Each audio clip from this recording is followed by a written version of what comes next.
आज आपण बनवणार आहोत कच्च्या कैरीपासून चटपटीत टेस्टी अशी चटणी, जी छोट्यांना आणि मोठ्यांना 2 घास शिल्लक खायला भाग पडते। चला तर रेसिपीला सुरुवात करूया। चटणी बनवण्यासाठी मी इथे घेतली आहे कच्ची कैरी। ती धुवून घ्यायची, पुसून घ्यायची आणि त्याची साल काढून घ्यायची।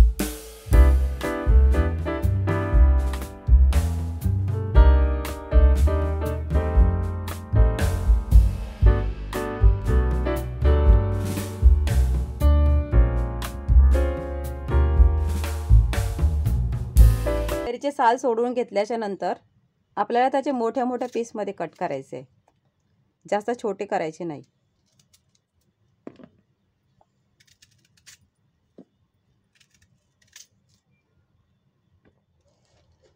कैरीचे पीसेस कापून झालेले आहे।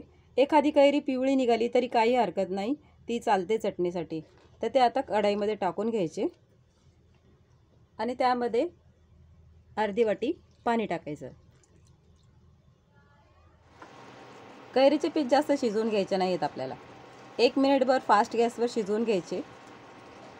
हे शिजवून घेण्यामागे उद्देश हा असतो की त्याचं आंबट पाणी खूप जास्त निघून जातं, त्यामध्ये आपल्याला आंबपणही मिळतं।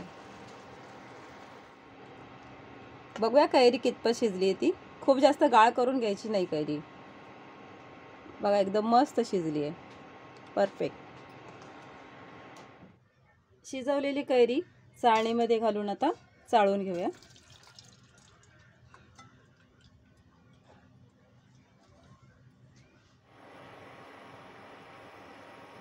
पॅनमध्ये 1 चमचा तूप घालून घ्यायचं। त्यात घालून घ्यायचं कलोंजी, जाडसर कुटून घेतलेली बडीशोप आणि थोडं लाल मिरची पावडर मिक्स करून घ्यायचं। त्यातच आपण कैरीचे पीस सुद्धा परतून घेणार आहोत।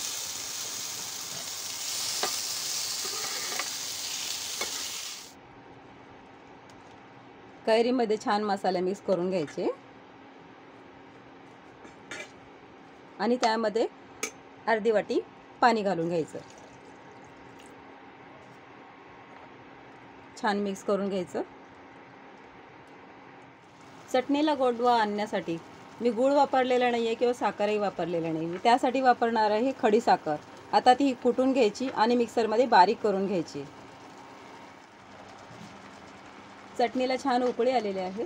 आता त्यामध्ये आपण कुटून घेतलेली खडी साखर ॲड करून घेऊ।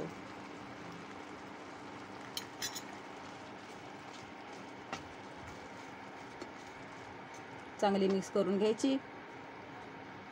आपण कैरी उकळून घेतल्यामुळे साखरेचं प्रमाण कमी होतं।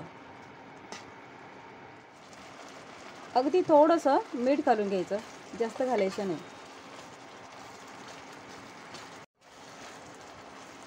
चटणीला कलरही खूप छान आला आहे आणि घट्टपणाही आला आहे। आता ही चटणी खाण्यासाठी तयार आहे। अशा प्रकारे कच्च्या कैरीची आंबट गोड चमचमीत चटणी तयार।